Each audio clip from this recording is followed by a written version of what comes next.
Hello and welcome back to Headstrong. You're listening with me, Louis Strong.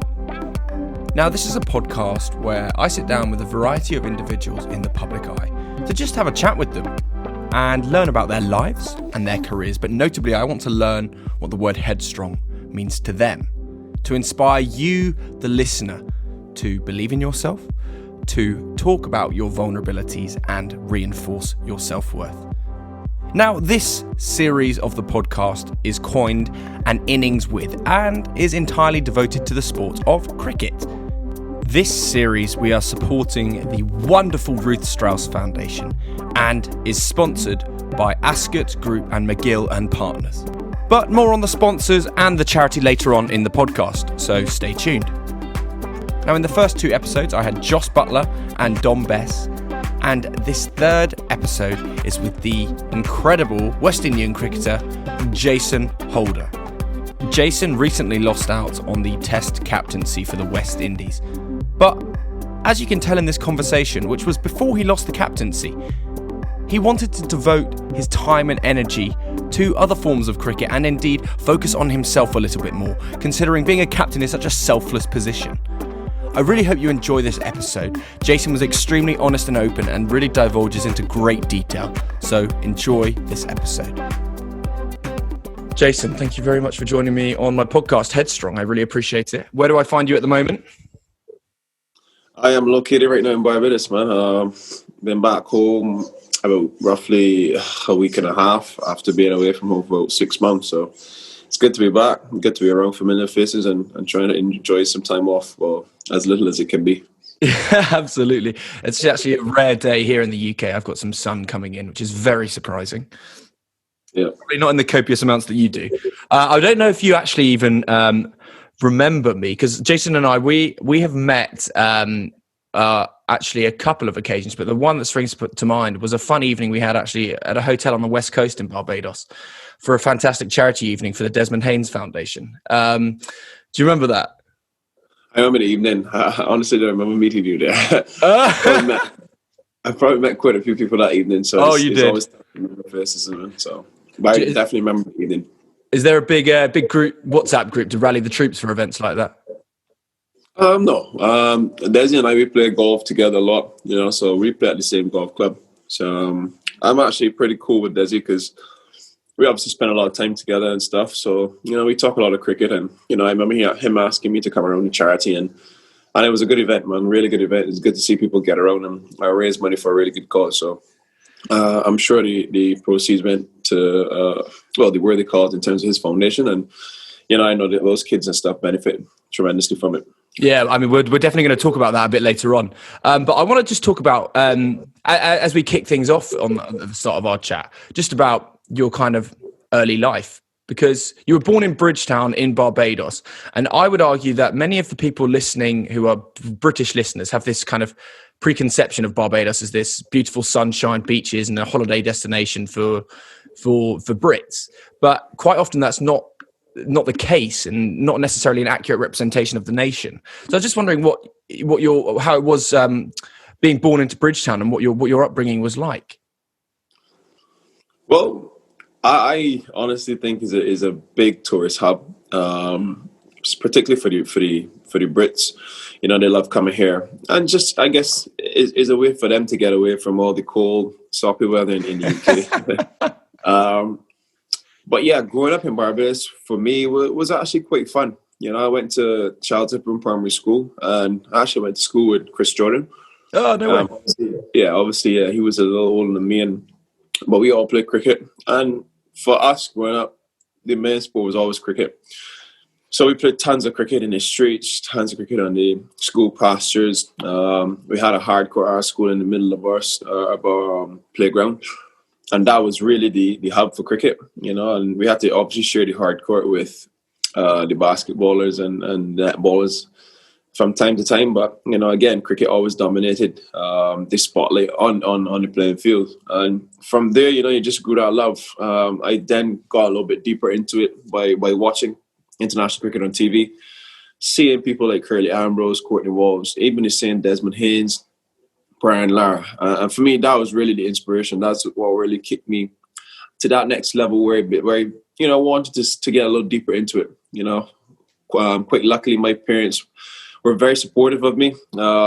They put me into some junior programs, and I started at the Empire Cricket Club, which is a pretty big cricket club in the context of producing some test players. But yeah, I started there on a summer camp, and then it was meant to materialize into a junior program. But unfortunately, it didn't go according to plan. So then my mom took me up there and enrolled me into the Wanderers Cricket Club. And I've been a member of Wanderers Cricket Club from then until now. And that was around age 7. And yeah, I haven't really looked back from them. I've got so much to thank the Wanderers Cricket Club for. We were lucky enough in 2002, 2004 and 2006 to have 3 tours to the UK. The first one we took 1 team, and then the last 2 tours we had 2 teams over on the 15 and on the 17 team. So it was a wonderful experience for us youngsters to go over there and experience English culture, the weather, obviously playing against quality opposition. Because we would have had a few instances where touring teams would have come down to Barbados, and it was always competitive, with Barbados getting the better of the English teams, obviously.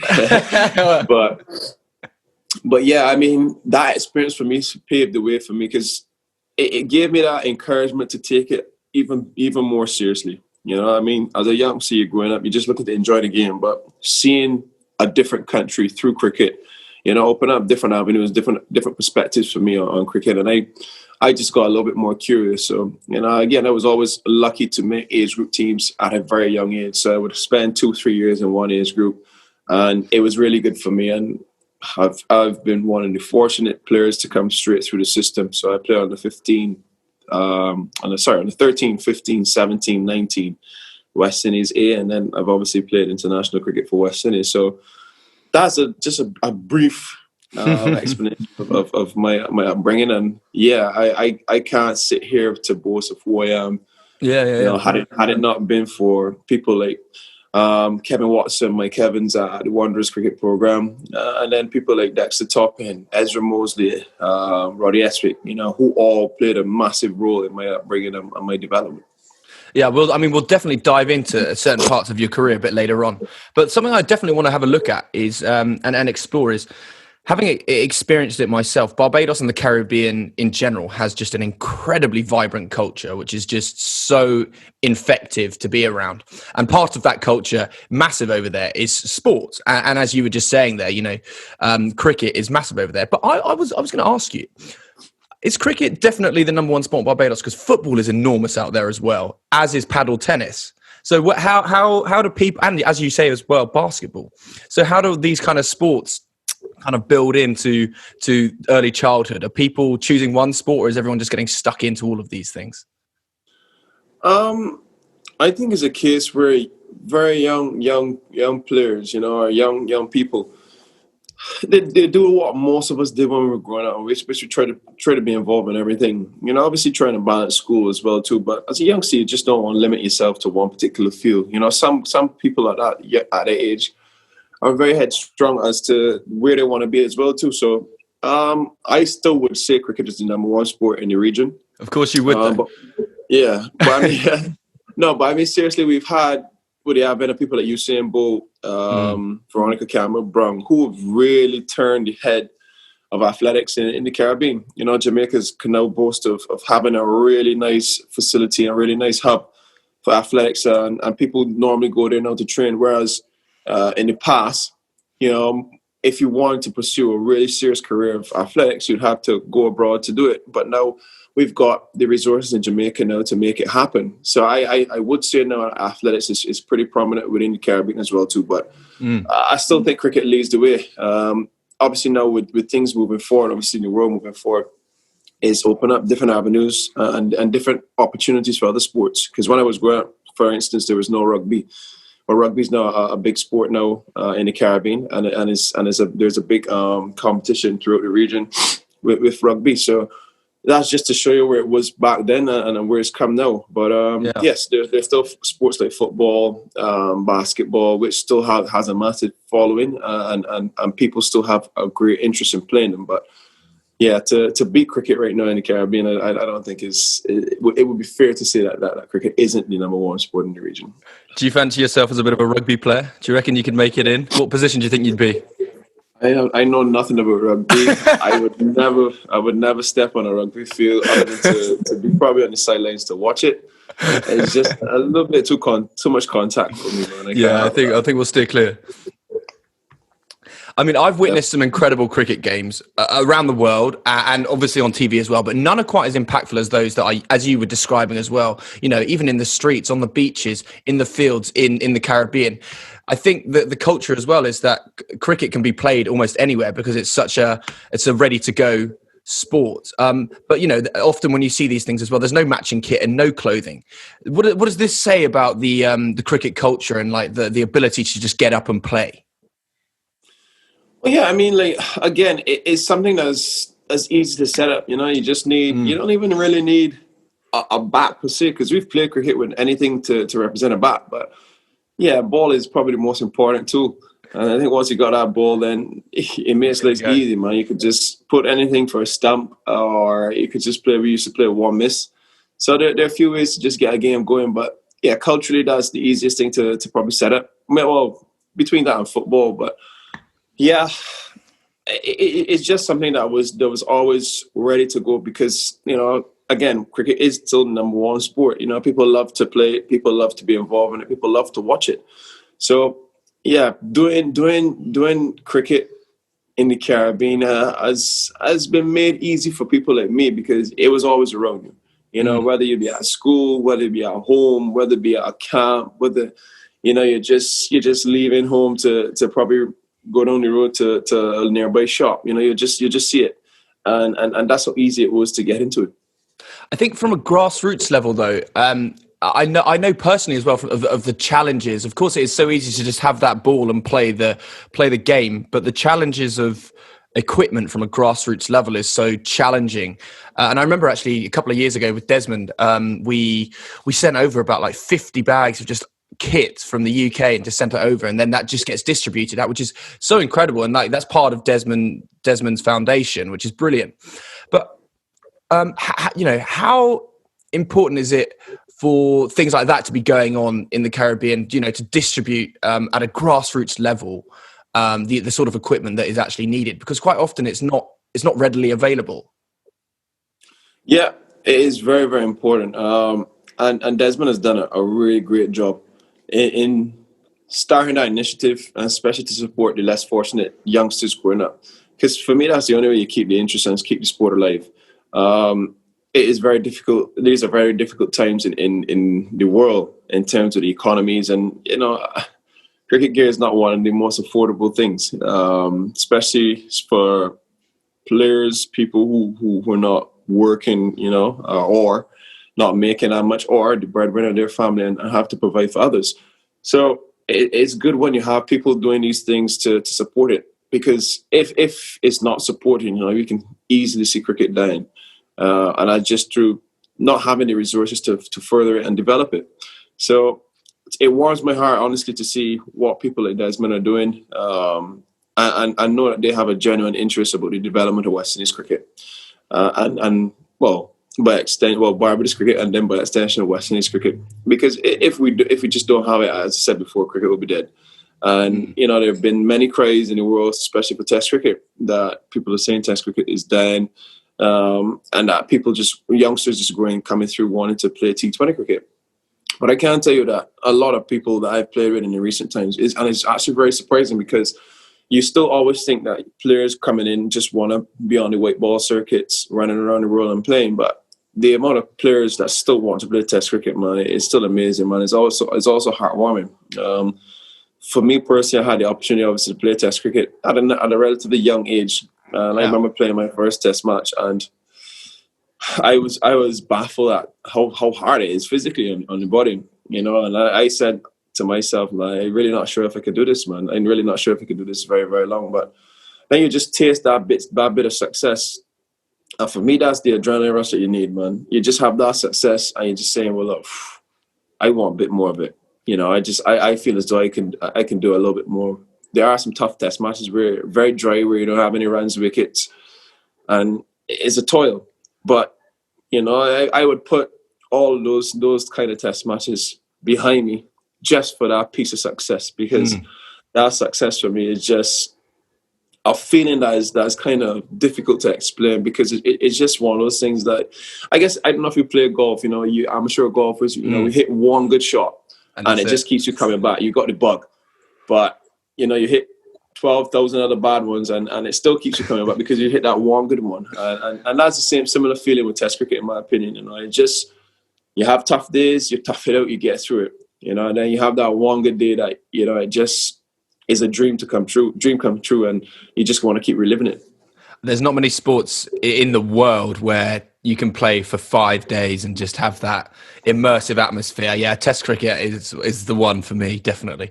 But it's worth saying as well, for anyone listening as well, if you do have any kit at all, reach out to the Headstrong page, and I'm sure I can liaise with Jason and Desmond, and we can easily sort some stuff out for that.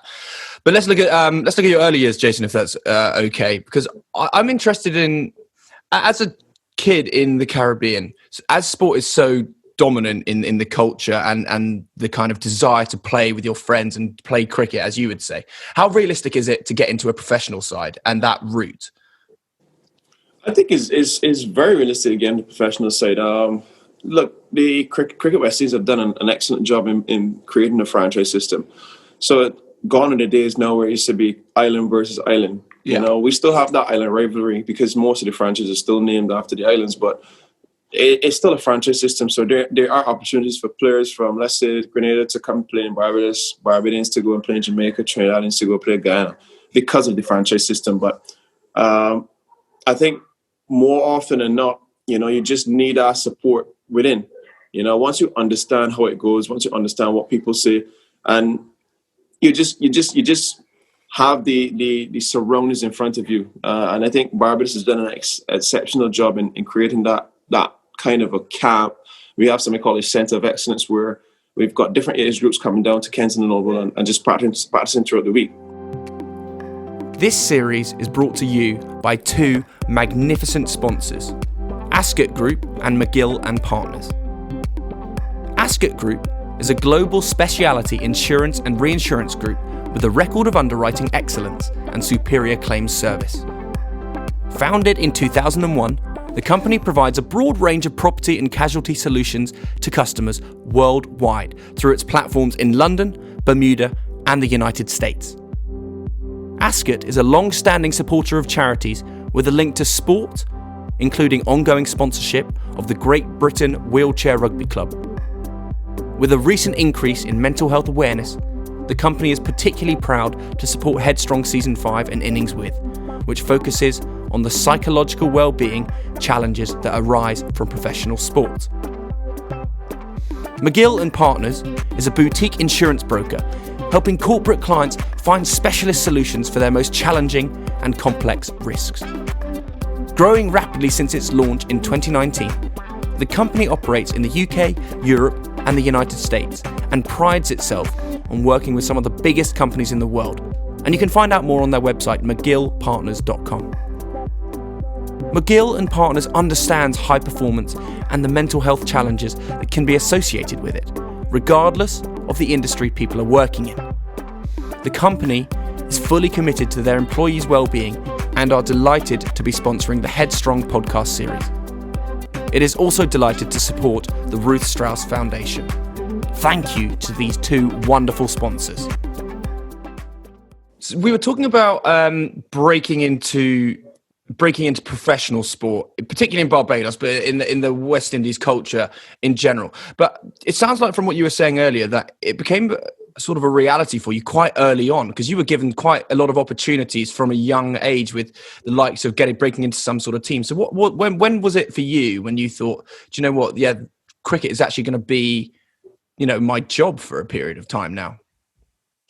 I wouldn't say a job, but I thought after my first tour to England with the Wanderers Cricket Club, and seeing England through cricket, I said to myself, well, what are the other possibilities to see in the world? And Maybe I didn't. I mean, because at that time, cricket wasn't really it was a semi-professional thing in the Caribbean. Even international cricket, outside international cricket, I don't think anybody was really paid in the Caribbean. So I just wanted to see how far I can go in cricket, and that's when I really got the encouragement to push on, to push through. That first tour in 2002 in England was great, and I did really well in England as well too, and we did really well as a side. So it was one of those things where you ask yourself how far can you really take it, just based on the fact that you've gotten a piece of it. And I can relate that to my first tour with West Indies, where you obviously play first class cricket, you obviously play West Indies 18 cricket, but the treatment and the exposure in international cricket in comparison to first class cricket is way different. You share rooms in first class cricket. You travel in economy when you travel, and then suddenly now you're traveling business class on an Emirates flight to Bangladesh, and you get to Bangladesh, you got your own room. The treatment is next level. So it's that, just getting that exposure, and you're saying to yourself, "Oh, wow, this is something that I really would like to have for the rest of my career." Why play first class cricket and experience a massive step below when you've got the ability to play international cricket and make a really good living from it. And that's just about the eye that I look at it from. And going back to my point around my early days and my early development, it was just really having that tour, getting that opportunity, seeing foreign country, playing against foreign opposition, and then actually doing well, which gave me the encouragement to say, well, look, I can really push through and take it to the next level. And that's for me where it started. Definitely. I mean, your call-up came pretty, as you say as well, at a very young age into the ODI format first, and then you transitioned into the Test team. Did you, of course, you played for the West Indies A team and the teams just below the professional side, but then the exposure came. Did you have any preconceptions before joining the first team? I know, of course, you probably had some friends in the team already and people that you definitely played for, but was there any preconceptions and concerns before joining the big team? Yeah, there were actually. I was really nervous because I didn't know how I was going to be taken to in the squad. None of my immediate friends were there. I was obviously the youngest person on that tour, and it was kind of tough to transition into the West Indies team because you've always heard these horror stories about how the island rivalry goes within the team. Trinidadians against Barbadians, Jamaicans against Trinidadians. And I mean, these things always popped up into conversations that I've been around, with former West Indian players. But to get into the team, being a very, very young player, and you're going from not having a roommate to being on your own, and it's now for you to find somebody within the environment, to be comfortable with, and that you can share. Because I'm not one to be stuck in my room. Normally when I'm on tour, I'm in one of my mates' room, and we just, you're talking, you just liming, you're just passing time rather than being alone. I could tell you, for instance, when you're struggling on tour and you're going back into your room alone, it could be a very dark place. So I've always been one to be around people because I know how difficult it can be, and the last thing you want to be is alone, and that's what makes a really strong team, when you're there for your teammate, and not only in the good times, but in the bad times. So that transition into West Indies team was difficult for me. And it was tough in a way where I had the opportunity early on to play for Chennai Super Kings in IPL. And I left home, went to IPL, and then right after that was the ICC Champions Trophy. I was selected in the West Indies team for that. So I then went from being at home to not being at home for 3 months, which was something I was unaccustomed to.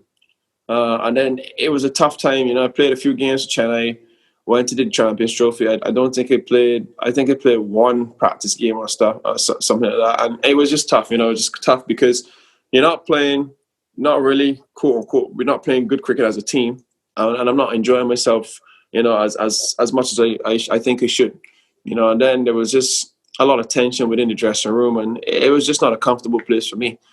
And these are moments and instances in my career where I would always look back on and say, well, look, to come through things like that, you've got to be mentally strong. I've always tell people, man, you could have the world of talent coming into international cricket, but if you don't have the world of heart, man, you will never make it at this level, because that's what drives you, man. You got to be mentally tough. You got to be mentally strong. And I feel it is even more of a mental game than your skills. You can have the skills, but if you can't implement them under pressure, when your chips are down, when your back is against the wall, that's what makes a really good cricketer.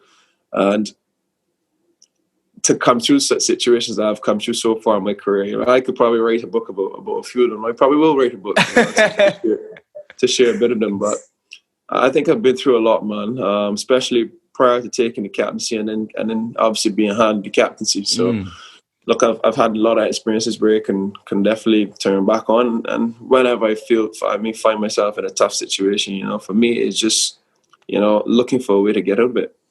Just when you did break into the team, then, and you were talking about like kind of that being on your own in your hotel room. Was there anything in particular, any kind of coping mechanisms or anything that you did in particular, apart from kind of seeking, kind of going to hang out with your mates and stuff? Was there anything that you did yourself to kind of just kind of stay kind of grounded and almost focus on your own happiness ultimately?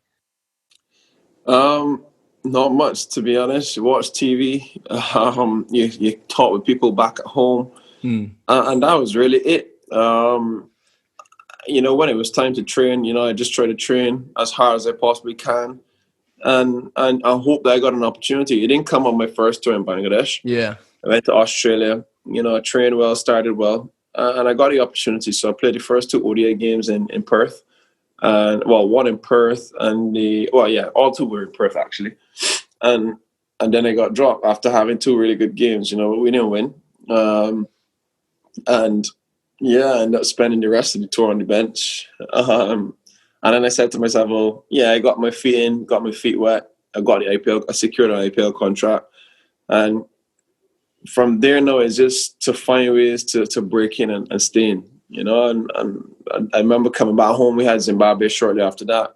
I wasn't selected for that because we only have 13 in the home series. So I wasn't part of that squad. And then we had a tri-series with India and Sri Lanka. I didn't originally make that team either, again, because we only kept 13. But then there was an injury to Ravi Rampal, and I came in for the back half of the competition. And I did well.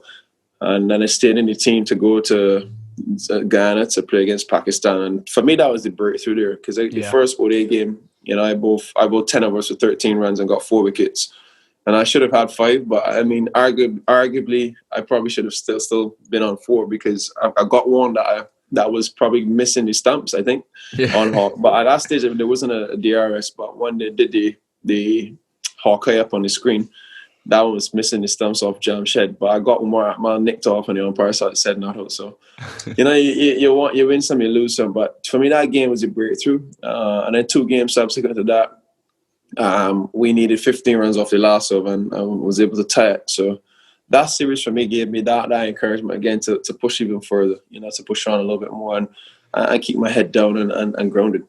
Well, it wasn't long after that that the kind of the India tour was abandoned, and then everything happened with the West Indies cricket team. There was a restructuring, and you were given the captaincy at an incredibly young age for the tour of South Africa. Am I right? Or just after?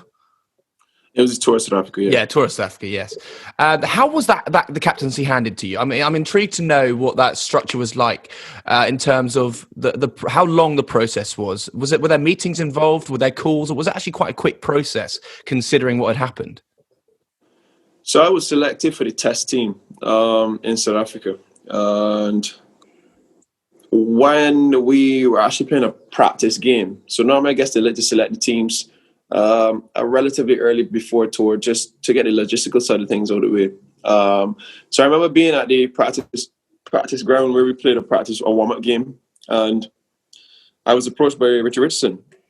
So I guess there was talk of them wanting to give me the captaincy, and he asked me how I felt about it, and if I would take it. So I said, well, I really don't know. I would have to give it some thought and see what happened, because I had been on that tour to India, which was called off which probably fueled a lot of decisions that were made afterwards. Yeah. And Clive Lloyd was the chairman of selectors at that time. I remember him calling me out to dinner, and he sat me down, and he ran me through everything. And at that time I couldn't believe it. And I remember having a conversation with Dwayne Bravo, who was the captain at that time, who was the captain on the Tour de India. And I told him the situation, because Bravo and I were always very good. And out of respect, I just spoke to him, and I put it on the table for him. And I guess he was really upset, disappointed.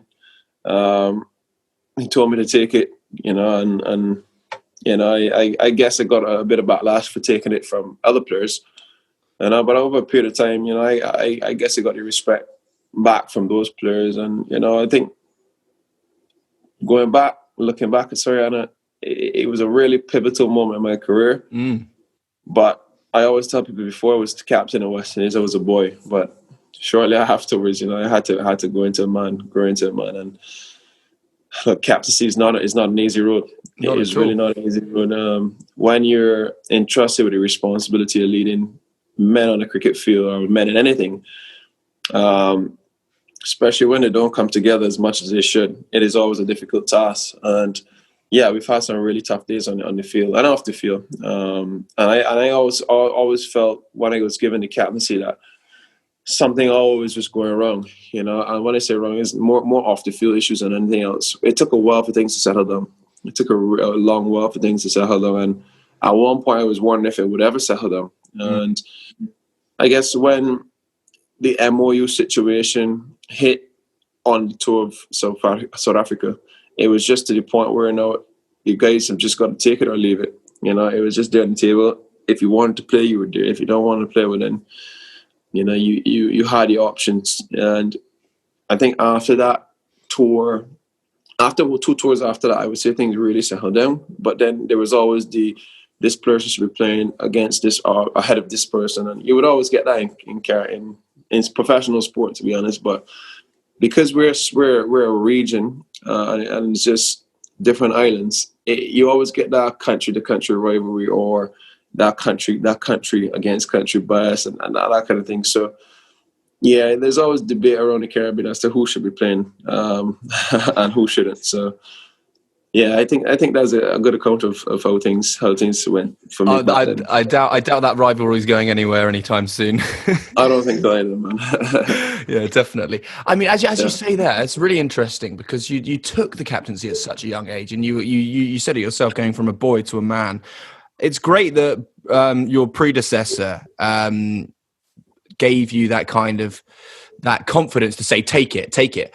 But then it's sad to hear, that you had people kind of jumping at your feet to say, oh, maybe I deserve that opportunity more than you. Where were you mentally at this point? Because you were so young, being given this responsibility, especially for a nation that is so rich in cricket history. The pressure is there on your shoulders, along with maybe some of this back chat as well. I mean, where were you up here? I was a bit all over the place, to be honest, because I never envisioned the captaincy to be so demanding off the field. And that was just where the challenge was for me. I think when I crossed the line, it was just like a whole load dropped off my shoulders. But when you got to take into consideration selection, then you got to deal with the disappointed players within the dressing room. Then you got to deal with players and their wants and dislikes, and it was just a lot. And that tour in South Africa was my first captaincy stint, and we lost that tour 4-1. We won one game in Port Elizabeth, and then we moved on to the World Cup. The World Cup, we left South Africa, went directly to Australia. And I remember my first press conference, and I had never seen so many journalists in one room. I mean, it was a massive room, and it was packed with journalists. Obviously, this was my first World Cup, just appointed as captain in the tour prior. And, they were hounding me with questions. And for me, that was a bit overwhelming, because I never envisioned it to be like that. But credit to Philip Spooner, who was our media manager at that time, and he he helped settle my nerves, and he was kind of the big bad wolf in the room. You know, he was able to push off a few journalists and stuff. But you know, I still wanted to be seen as one of those people who could take control of the situation, and I felt it. I mean, yeah, I understood he was helping, but I still didn't want him to interject too much, because then it sends a message that I need somebody over my shoulder to help. You know, and I just didn't think it was the right thing at the right time. I think anything that would probably create a little bit more media attention than I really needed at that particular phase. But yeah, the World Cup was my second stint, first World Cup, and you know, I had a really good World Cup as well. You know, I got wickets, I got runs. I think I only was dismissed once in the World Cup, and I scored 2 half centuries and a 40. So batted 3 times, 2 half centuries and a 40, and dismissed once. So sorry, no, I actually was dismissed all 3 times. No, I remember. But yeah, I remember batting 3 times, and I got 56 against South Africa in Sydney. And then I got 57 against India in Perth. And I got 40 against New Zealand in the quarterfinal, where we were knocked out. So, yeah, I had a pretty good World Cup with the bat and the ball. You know, I got wickets as well, too. So, again, that really settled me a little bit more. But then you come back to the Caribbean in front of your home crowds, and that's where another challenge lay, because you know, going to places like Trinidad, where the Trinis were really upset with how the whole situation was handled after India, and they were against everybody, you know. So it's hard to go to Trinidad. Even when you would go down to Trinidad to practice, even their ground staff and stuff were very difficult to deal with, because they didn't have any care in the world, because no Trinidadians were around. And yeah, they wouldn't give us what we wanted in terms of pitches, practice facilities were crap, and that was another dilemma. So it's almost like you playing away, because you know the ground staff, the people around you are not supportive. So I mean, you had that. You had countries like Ghana who, for whatever reason, never really got much international cricket when I first started to play. It's only in recent times we've been to Ghana. So they had their feud as well with West Indies Cricket Board, and yeah, it was just a lot. It was just a lot, man. And again, more so off the field. I felt a burden off my shoulders when we crossed the line to play cricket, to be honest. Yeah, sure. And I could relate to a few other instances in my career, which, you know, again, if I wasn't as strong as I would have thrown in the towel. Definitely thrown in the towel and given up the captaincy. And I crossed my mind on a few occasions, but for me, giving it up doesn't really solve anything. It just makes me look weak, because, you know, I've walked away from something. I walked away from a challenge, and that's not me. You know, I've always been fueled by challenges, and I like to prove people wrong, because that's just my persona, and that's the grit and determination that I possess. And for me, that's gotten me through and kept me alive in international cricket. Absolutely. Looking at just an example of incidents off the field. I know it's very difficult. I can only imagine, because I was speaking to Andrew Strauss about it, and you know, the challenges of captaincy, you can never switch off, because you know, even when you're not playing, that's probably when the most challenges occur, as you're saying. And particularly when you took over as captain, and throughout your stint so far over the past 5-6 years, you've had some vibrant personalities in the dressing room. Now, that's always something challenging to negotiate. And, you know, I look at the England dressing room when Straussy was talking about Kevin Peterson. That was a challenge in itself. But you yourself probably had a few personalities there as well. How important is it to kind of utilize those personalities and get them on board for the team and the goals of the cricket team? And what challenges did you face for that? Because managing personalities is a tricky thing. Yeah, I mean, up to this day, you still get challenges within the dressing room, man. What I would say now is that me just captaining the test side is a lot easier, because those guys are very, very easy to manage. There are not many personalities in that dressing room. You know, I could say that test team is one of the most unified teams I've been in West Indies cricket, if not the most. I always had challenges in the white ball format, where, you know, you've got quote unquote the big guns coming back into the team, and trying to manage them wasn't the easiest job. And again, it was a case where individuals just wanted to do what individuals wanted to do, and not per se wanted to do what the team wanted to do. And culturally, I think we were just well off as a side to really instill a culture that was healthy. You know, we always had individuals who wanted to do what they wanted to do. And it was tough to manage, man, especially for me as a youngster. And these guys have played twice as much cricket that I have. But I, for one, tried to do it through my performances. You know, I was one of those players who said to gain the respect from these senior guys, I got to show them that I belong. You know, and I went out and done it. You know, I've had a lot of success playing for West Indies. You know, I've had some really dark days as well, but you know, I've had some really big days in my career. And I look back on my career now so far. Maybe I haven't fulfilled my potential as I believe in one-day cricket, but Test cricket I've done really well. Bowling on average, lower than your Test average, which is always what you want for an all-rounder. You know, I've got Test centuries. You know, I've got about 7 5-wicket hauls. You know, I've got series wins as a captain. So I've got a few things to look back on and boast on. Absolutely. But it was difficult in the one-day series, in the one-day setup. Managing people like Chris, who I found easy to manage in all honesty, because Chris is just one of those players who is very to himself, very cool, calm and collected. He's not a big personality in dressing room, but he has influence. Everybody respects Chris. When Chris speaks, the whole room stops and listens. And that's the level of respect that Chris has within the dressing room. People always struggle a lot with Marlon. And I got along really well with Marlon Samuels. I mean, if anything, you know, I was very, very appreciative of Marlon Samuels because him and I always had a really good relationship. I know things didn't really end well with him not being selected in the World Cup squad, and then he had a big lash out at me and the selectors and other people around. But I must say, you know, I can't say anything bad about Marlon Samuels. I think Marlon has been one of the easiest people to manage. He's been very supportive, very committed as well to West Indies cricket. You know, I don't know if that's because he never really earned contracts around the world, but you know, he's been one of those loyal players to West Indies cricket, and I guess that's really disappointment came in Marlon when it came to the selection of the World Cup side. But yeah, I don't think that's something to debate right here now. But no. Yeah, but Marlon was one of those players who, in my opinion, was easy to manage, but within the context of the group, he was well taken to by many. So it was just one of those things where, you know, I gave Marlon his leeway to do what he needs to do. And he's one of those players motivated by people riling him up, people doubting him, people speaking about him. And he doesn't need much to get going.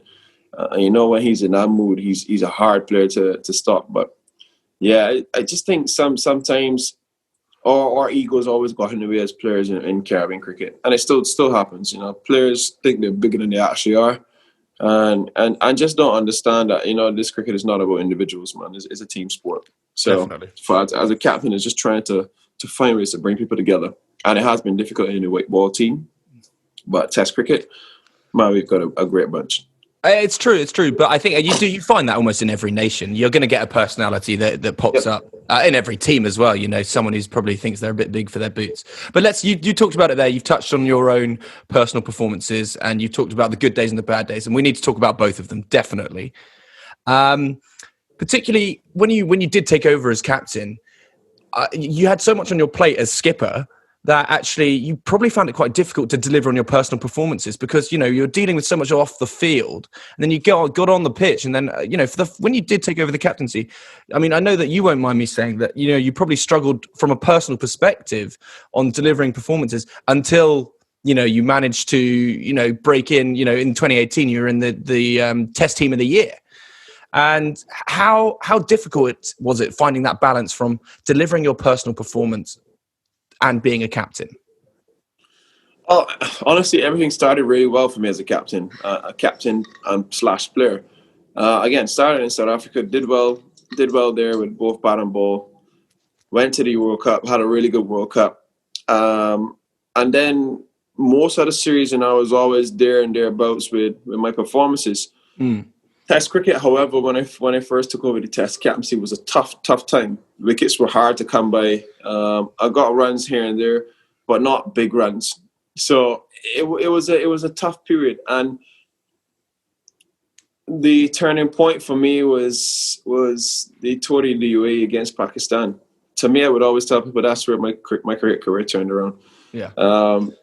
I was basically, there were a lot of rumors that I was stripped to the Test captaincy before we left. Hadn't heard anything from the selectors, but it was all through the media, all through all the media lens, radio, TV, social media. It was all over. I hadn't heard anything from the selectors, so I was starting to believe it because not traditionally, but in the past in West Indies cricket, when things like that happen, the player who it actually is about is always probably the last person to find out. So I was starting to believe it. But anyways, we went on. We had a camp in Barbados prior to the tour, and I remember the German selectors, Courtney Brown, sat me down at University of West Indies. We were training, and he said to me, "Little young man, this is it. You know, it's either you get something on the board here, or we're gonna have to look past you." And like I was in amazement because it's literally 2 days or a day before we left to go to the UAE, and your German selectors comes to tell me the last thing that I want to hear. You already know that you haven't hit the mark in terms of your personal performances, and you would think that before you want to go, even if that's the case, like you wouldn't really want to hear that. But it was told to me, and I took it on the chin, man. I really didn't know how to react to it. I said okay, and I went down to the UAE. I remember being in a taxi with Carlos Barfoot and Shane Derrick, and we were heading up for food. And I was sat in the bar and I said to them as well, the German selectors give me basically an ultimatum, if you want to put it that way. It's either you get performances this could be your last trip. And I said to them, look, since I started playing for West Indies, I've never been dropped. And they said to me, well, just all you gotta do is just hit your mark, man. So I was just on the opinion, like, all right, this could be my last. If this is my last, well then I can go down and enjoy it. So I said, come in to have a great time, man. So for me, it was just mainly about enjoyment. We played the first test match, pink ball test match. Again, I think I got like 1 wicket in the game.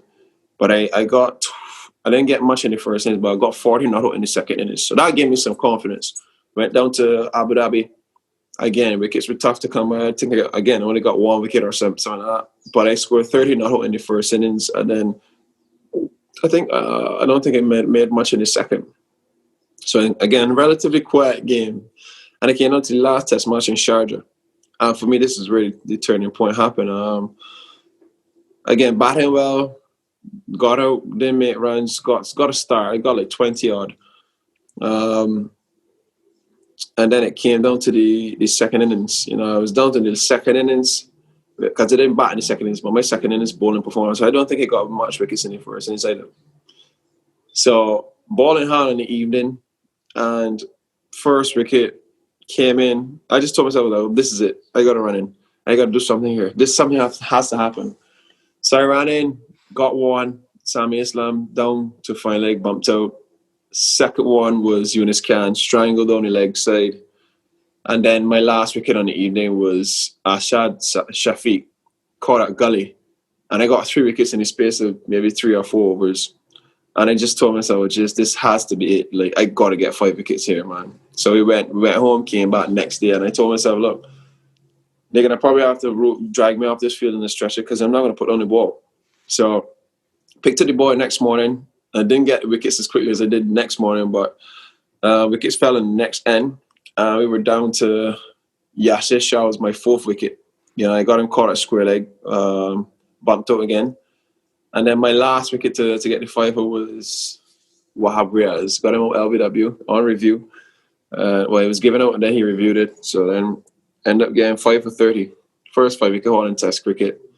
And we went on to win that game. You know, so it was in a winning cause. So that happened.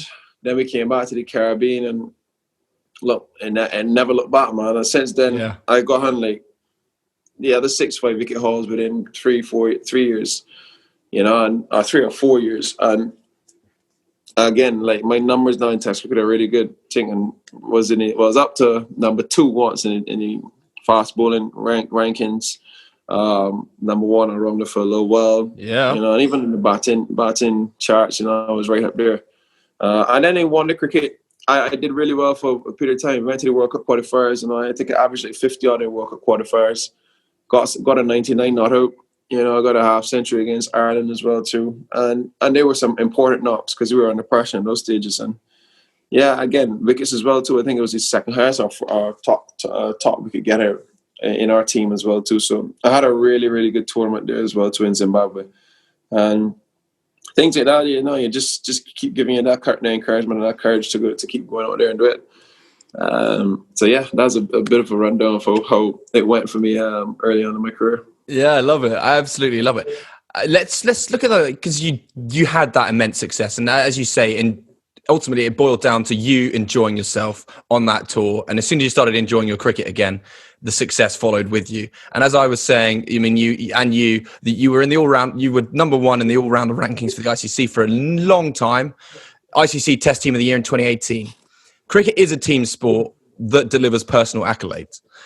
When you do get these kind of personal accolades and you know, the congratulations for your own achievements, how do you feel as a player? Does it fill you with confidence, or does it actually, do you have this concern now that you have to maintain that level of consistency? I don't pressure myself to say I'm gonna maintain it. For me, if I keep going up there believing that it's gonna happen, it's gonna happen for me. You know, I've had some success in tough conditions, and when you get success in tough conditions, man, you're proud. You're really, really proud of your achievements, man. Because, for instance, I got a 5-wicket haul in Hyderabad against India, number one side in the world, and I got some big names in the 5-wicket haul. Now, to me, that was a big 5-wicket haul because not many players have gone to the subcontinent and got home 5-wicket hauls. You know, I've got 2 5-wicket hauls in the subcontinent, and performances like that could only tell you, well, if I could get wickets here in the subcontinent, I could probably get wickets anywhere in the world. And it's not. I don't pressure myself to say I've got to maintain it. For me, I just see opposition and I just say, well, I'm going to take you down. I'm going to do something special against you. And I want to conquer every single opposition there is in world cricket that I would play against. I haven't quite done it. You know, I've gotten 5-wicket hauls against a fair few, but I still need a few more against a few other teams. I only got 3 Test hundreds, two of which I've gotten against England. So fell short a few times. I think I got an 87 not out against Australia. I got a 70 against Sri Lanka. There are a few teams, in my opinion, that got away. I should have gotten 100 against Australia in Sabina Park. And I feel as though I should have gotten 100 against Australia in Melbourne in the box in their test match. No, I'm batting really well. And I just chipped one to mid off, trying to close out the day. And I reckon it jumped on me a bit, but, you know, just a soft dismissal. And I was like 60 odd. I would have been 60 odd in the whole overnight or 70 odd in the whole overnight. And I'm pretty sure I should have come back that next day and scored 100. So I was really, really disappointed. And I really wanted that 100 because it would have been a great 100 away from home against top opposition as well, too. Oh, yeah. But it never materialized. And I've always felt like touring New Zealand. New Zealand is a place that I haven't had great success. Well, as much success as I thought I should have. And for instance, like that last tour to New Zealand, like pitches were really good. The bowlers bowl well, but I just feel as though I let myself down in that tour. And just to come away with a lone half century in the end, I feel as though I fell short. The bowling didn't go as according to plan. Lots of chances went begging, and just one of those tours where I just got to put my hand up and say it just wasn't your tour. But batting-wise, I just feel I left a lot out there, man. Left a lot of runs out there, but that's just the motivation again to keep going. So I know I got to go back to New Zealand. If there's one place I got to tour again in my Test cricket career, is New Zealand, because it's beautiful. It's very, very beautiful as well too. But I just feel as though I've got some unfinished business over there. Definitely. That's great. It's great about the personal accolades, and definitely let's head back to New Zealand. I'd be up for that as well. But I'm really interested in looking at a little bit more interest with the West Indies cricket team. Following its success, it has also not been a stranger to scandal in its past as well. And particularly, one that comes to mind is the disputes with the boards. Obviously, it's now Cricket West Indies, but before that, it was the West Indies Cricket Board, right? Yeah. Money is always a difficult conversation. But in the present day now, I feel like it's something that has to be talked about with the introductions of franchise cricket globally and the options for players to be delivered. Ultimately, it is a player's decision whether they say yes or no to the call up for an international team. But with the introduction of franchise cricket, surely there must be progress and able to facilitate being able to play both and everyone is satisfied? or is it more complicated than that? To me, it's a bit more complicated. Franchise cricket is obviously taking the forefront because of the financial gains. For some nations, they could afford to pass it because they're paid really well. For instance, Australia, England, a lot of those English players could afford to turn down contracts because they're really compensated well. I think there are things in place for them as well too. If they choose not to go, maybe the board would subsidize a percentage of the contract. In the West Indies, it's not that case. And particularly for a lot of other nations, it's not that case. So I think South Africa, West Indies have had a massive struggle with trying to keep players because of how we're paid. South Africa's had a massive dilemma with players leaving to go play Cull Park, players giving up international status because of the quota system, and then obviously the financial side of things aren't as glorious as other places. But we've had similar dilemmas where players are turning down West Indies contracts to go and make themselves available for T10, Bangladesh Premier League, IPL. You've got Big Bash, which would pay. I mean, realistically speaking, and I speak frankly, I mean, you could play. I reckon you could play 2-3 of those tournaments and make just as much money as you'd make playing for West Indies in a financial year. Wow. So again, that's the dilemma. And you got, for instance, somebody like a Nicholas Puran is a very, very young player, very, very talented, who's got the world in front of him in terms of opportunity. He's suddenly given a massive contract in the IPL. Now he gets, I think he went for like $500,000 in the IPL. $500,000 in the IPL for one tournament, 6 weeks in a year. And then he's faced with the dilemma is, well, at that young age, do I want to make money or do I want to make a name for myself in terms of playing international cricket? He then goes the route of solidifying his future in terms of his financial future. And then it's criticized. But not knowing his situation, nobody would ever know his personal situation at home. People may not know he could be a breadwinner in his family. He could be one of the few resources of financial support within his family. And that's the dilemma that few guys face. And I'm not saying that that's the situation for Nicholas, but that's just an example. So he suddenly gave $500,000 for one tournament, and $500,000 in West Indies cricket probably may take it 3 years to get, 2-3 years to get, especially if you're playing one format as he is. But yeah, he can earn it in 6 weeks. So if he does one tournament in that, he probably would go in Bangladesh Premier League, probably may get a couple $100,000. Everywhere he goes now, he probably get a couple $100,000. So he's well sought after. So those are the hardest players to manage because they've got options. Players now who've been committed to West Indies cricket don't have many options. Outside of probably myself, who was turned down other contracts to play for West Indies. Now, I could sit down here safely and say I've passed up a lot of money to play for West Indies. Like, and when I say a lot of money, like I could have been a lot more well off than I actually am. I consider myself really blessed because I've made a lot of money in my life for a guy at my age. But I could have probably made a lot more, But I've always had that desire to play for West Indies. Like coming up, there was never T20 cricket, so the only way to make your mark was playing international cricket.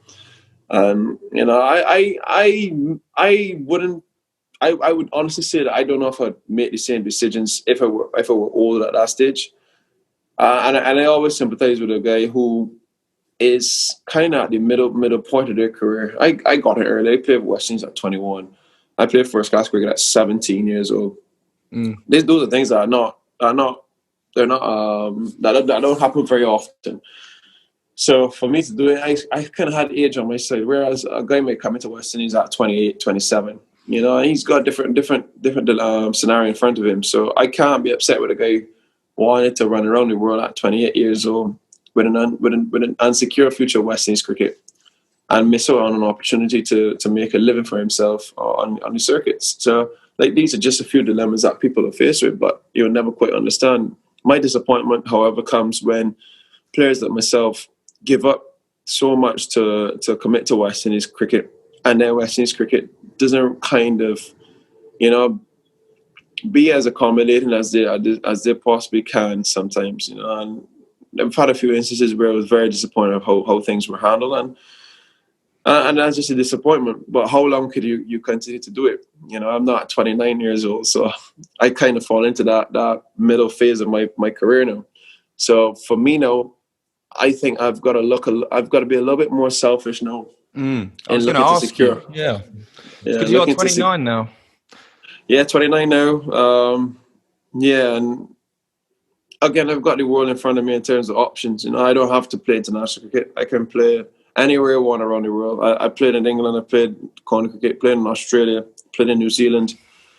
So, look, opportunities are always in front of me in terms of making money and things. But I've always been a firm believer in that things will happen for me when they're supposed to happen. And I know I'll make money. I know I can make what I've lost, but I know there's a lot more money out there for me to be made, to be made as well too. So yeah, but yeah, I'm not at that crossroad where I'm not going to give up West Indies cricket, but it could be a scenario where I've got to think a little bit more about how I can open up my calendar year for a few more tournaments around the world.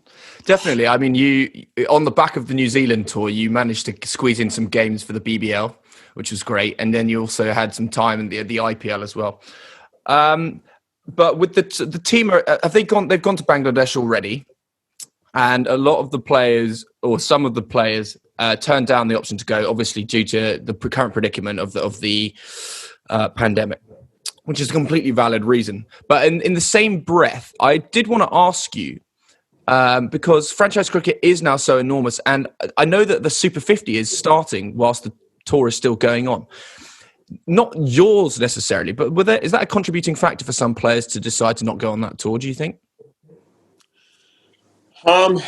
Look, most, if not all, the guys had their personal concerns over the integrity of a bubble in Bangladesh. We asked a few questions because we had a few Zoom meetings. We asked a few questions on them, and the players who opted not to go, I guess, weren't happy with what was being proposed. Me personally, it was a different story. I had just been on the road for too long. Yeah. You know, I've had a bubble in England, bubble in Trinidad, bubble in Dubai. I had 2 weeks quarantine in New Zealand. And then I went to Australia to be back in a kind of a semi-bubble because we were pretty restrictive over there as well too. And I was mentally exhausted, man. Mentally exhausted. And the bubble life is not easy, man. There's not much to do. You're just stuck in a hotel, from ground to hotel. And after the tour in New Zealand with West Indies, it was a very disappointing tour. And yeah, I was just really frustrated. You know, very, very frustrated. And I haven't shared this with the public as yet, but people have just obviously made their own assumptions as to why I haven't gone on a tour, and everybody just put it down to, well, I just didn't want to go, or what the case would be. And then my couple was saying I wasn't happy with the integrity of the bubble in Bangladesh. But for me, I was just to the point where I've had a lot of cricket. And it wasn't planned per se, because I had only obviously planned to go to England. There was a CPL, and then for me I was going to have a good break off before going to New Zealand, and then the IPL opportunity came. So I literally only had like a week between the IPL and the CPL. So I then suddenly gone from knowing that I would have some time off, escape bubble life, to being thrown back into bubble life. And yeah, I was just mentally exhausted, man. I moved around 6 months on the road, and I just got to the point where, look, I couldn't manage a bubble in Bangladesh. I honestly just couldn't manage it. So that was my number one reason for pulling out. And yeah, I wasn't 100% sold on the bubble in Bangladesh. Unfortunately, I just saw that one of our players has COVID. Yeah, and he's missing out on tour, which is something that none of us wanted. But it's still good to see that there was nobody else who tested positive, and I just hope that I can remain that way. But yeah, that was just a little bit about No, absolutely. I think it's a really important to talk about the bubbles, because I spoke to Sam Curran about his time, and of course he's had a similarly long time in a bubble, and it is absolutely exhausting because it's very difficult to switch off from cricket. And I'm curious, how what did Jason Holder do? When to switch off, because often you're living at the grounds for a lot of this. What do you do to even consider switching off from cricket when you are just immersed in this bubble with your team? I could honestly say like the bubble in England was probably the hardest one, because we stayed at the ground in Manchester. So we landed in Manchester. We were driven from the airport to the ground at Manchester, Old Trafford. And we didn't leave Old Trafford for 3 weeks. Wow. So we obviously couldn't leave. So we literally stayed at the hotel on the ground. So you wake up and you're woken up by the sound of the hover cover. So the ground staff obviously moving off the hover cover. And you hear that and you're saying to yourself, oh, geez, it's time to get up.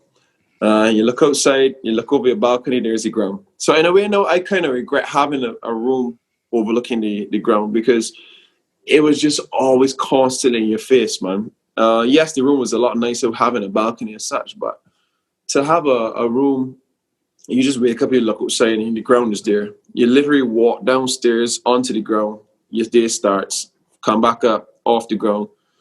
You try to switch off, but the ground is there, and it was tough, man. And then going to Southampton was the same thing, because, again, the hotel at the ground, overlooking your balcony, overlooking the ground, and it was just suddenly always in your face, man. So, I mean, it became really, really tough. You couldn't leave, so there was no golf. There wasn't much that you could do, so that was hard. IPL was tough because there were just so many restrictions, man. And then you're constantly being tested as well. So I was saying to my friends the other day that probably close to 100 COVID tests. Wow. Probably close to 100 COVID tests since they all started. And it's just crazy, man. Just crazy how people think it's just, a breath of fresh air. You just jump up and you live in a dream. Yeah, you live in a dream, but, there's so many contributing factors that could drive you to that level of insanity, man. And yeah, I commend lots of celebrities, lots of public figures, sportsmen, because I know how hard it is of a life to live. And yeah, you'd pay to do something you love and paid really well to do it, but there's a lot that comes with the territory. So yeah, that's just a bit of the bubble life, man. It's very exhausting. To switch off for me is only just movies, and then again my normal thing, just chilling in another guy's room and just talking, and trying not to talk cricket, but just having fun, just crap talk and enjoyment. It's very, very difficult to just break out of that, I've got to say. Were there any games in the West Indies dressing room / hotels that you played? We had a games room in England as well. We had a really good games room. So we had like a basketball hoop, we had a golf simulator, we had an F1 simulator, we had table tennis tables, we had snooker tables. So there was a bit to do, and that was really the offloading zone, where players just go in and try to have some fun. And there were also drinks and stuff in the team room. So we had a bit of bites. We had some snacks as well too. So there was a bit to do. So the actual bubble itself in England was probably the best bubble in terms of organization, because we had a hotel for ourselves. We had a team room where we had a number of games. So there's all activities to be had there in England. But afterwards, man, it just became tougher and tougher because we didn't have such luxuries anywhere else. And yeah, I mean, when I look back on it now, I think it's commendable the way we've handled it, man. It's really commendable because it has been tough. And when you're struggling, man, and you're in a bubble and you can't go anywhere, man, it is difficult, man. It is really, really difficult. So, yeah, credit to each and every individual who's gone through it, man. Definitely, I couldn't agree more. I'm excited to hear that you're going back to the IPL. Same team, very exciting. We've got to also look to the future, as you've said as well. You're kind of maybe thinking from a personal perspective now with West Indies franchise cricket and everything at a pinnacle stage in your career. Can we? Is there any other contract signed for the year, or is that very much under the the table at the moment? No, right now it's just the IPL. I enjoyed my Big Bash stint. I had a really, really good time in Australia, man. And I did well on the field as well, too. So, and we're doing well as a side. I say we are. Obviously, Sydney's still at the top of the table, and we've already qualified for the next phase. So, yeah, they made me feel really welcome, man. I honestly feel that that's the best bunch of people I've ever been around. No, hands down, those people are awesome. You know, you've got Jodie Hawkins, who's the CEO of the franchise, and she's absolutely amazing. Elle Thompson, she was our team manager. You know, those two were hand in hand in making everything possible for that group. And they're like the mothers of the other group, man. And everybody else should just make sure that they're all well. Greg Shippert, our coach, you know, very, very chill, easygoing customer. And he made the whole environment well organized. And then they're well led, man. Daniel Hughes has done an outstanding job in the absence of Moses Enriquez, who was with the test team. I just saw him when he came back, and he did really well. We lost yesterday, but, you know, he came back and he got a half century. And I obviously had Big Carlos is there. Carlos was there, with me as well, which made it easy because I've seen a familiar face in a foreign dressing room. But that group of people in Sydney Sixers, man, I would also, I mean, it comes close to the group in North Hants. So I've told my agent, and me and my agent have massive debates, you know, because we always, I guess, as an agent, you want the best deal. Yeah. You got to be happy. You got to be happy as well too. But I like loyalty, man. I'm a loyal customer, man. So one thing I've never wanted to be is a club hopper. So I told him North Hants for life, man, because I went to North Hants, and man, it was an awesome experience, man. The guys in North Hants are just totally great, man. A great bunch of people. Alex Wakely was the captain at that stage, but you got people like Alex Wakely. Rob Keogh looked after me, so he was like my little brother, or big brother. Then you got a guy like Luke Proctor. He's an amazing character, man. So Luke sat next to me in the dressing room. Nathan Buck, who I would have played youth cricket with in New Zealand, he was in that dressing room as well too. Adam Rossington, you know, just to name a few. Richard Levy, you know, and you've got people in that group too who made life really, really easy, man. And I enjoy county cricket. Definitely a place I'll definitely go back. I did well in county cricket as well too. So yeah, I mean, it's good to travel around the world, but when you travel around the world to be like the pro in the team or the overseas player, you still got to stand it at home, man. You got to bring something really different to the table. You got to win games for the team. And yeah, luckily it was really, really good for North Hants, and they were happy with me in the dressing room as well too. And similarly with Sydney Sixers. So yeah, so trying to create a few homes around the world. Definitely. I'm pleased that you enjoyed the British culture. This is probably the most important question of the entire podcast right now. How does the British beer compare to a Banks? There's no comparison, man. Like, you know, I'm obviously a homebred guy, so I just tell you I'm very, very loyal. So I've got no choice but to say a Banks beer over any other English lager, man. Yeah, I'm not surprised. A warm ale isn't quite the same, is it?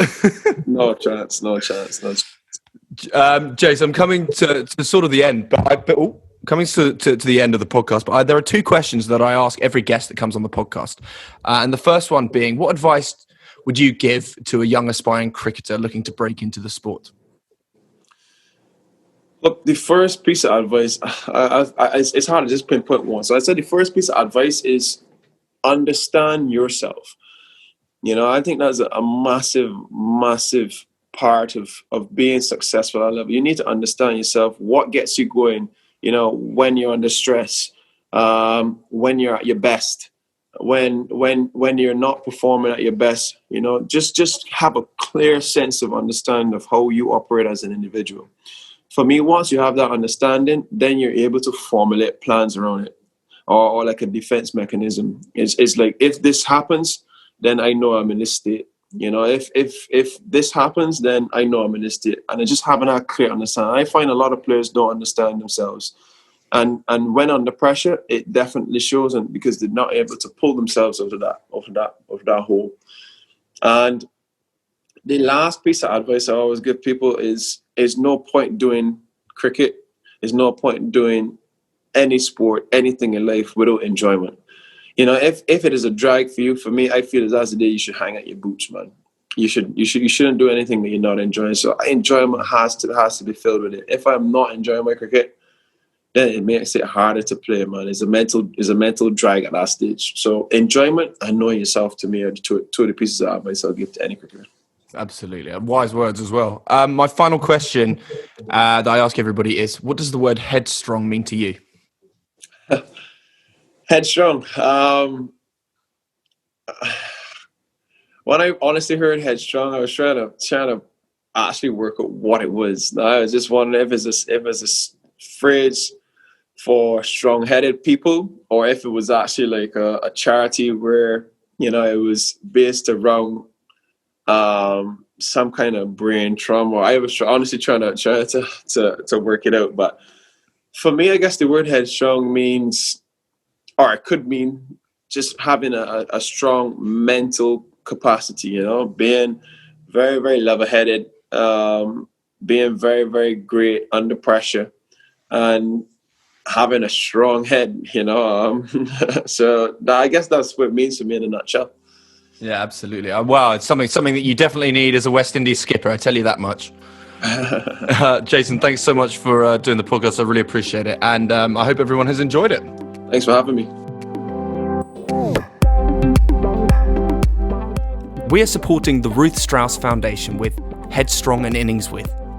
Sir Andrew Strauss lost his wife to non-smoking lung cancer in 2018.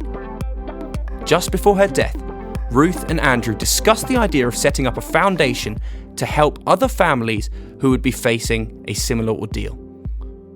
The Ruth Strauss Foundation wants to ensure that all families with dependent children facing the death of a parent are offered emotional support and guidance to prepare for the future, allowing them to make the most of their time together. In tandem, they are driving the need for more research and collaboration in the fight against non-smoking lung cancers, which are on the rise and to which Ruth ultimately lost her life. You can support their cause by making a donation today. To donate, text RSF10 to 70191 to donate £10. Or you can donate online at virginmoneygiving.com/fund/headstrong/RSF. Thank you for all your support of Headstrong and the Ruth Strauss Foundation. And that is it for this episode of Headstrong. A huge thank you to the legend that is Jason Holder for giving up his time to have a chat with me on this episode. I wish him the best of luck in 2021 and beyond, and I hope to see lots of cricket from him, and indeed a lot of runs and a lot of wickets in the future. Now, if you have enjoyed this episode, please leave a rating, a review, and indeed send it to your family and friends. But most importantly, if you want to, and you can spare the change, it would be great if you could donate to the Ruth Strauss Foundation, texting RSF10 to 70191. I will see you next week for another episode of Headstrong.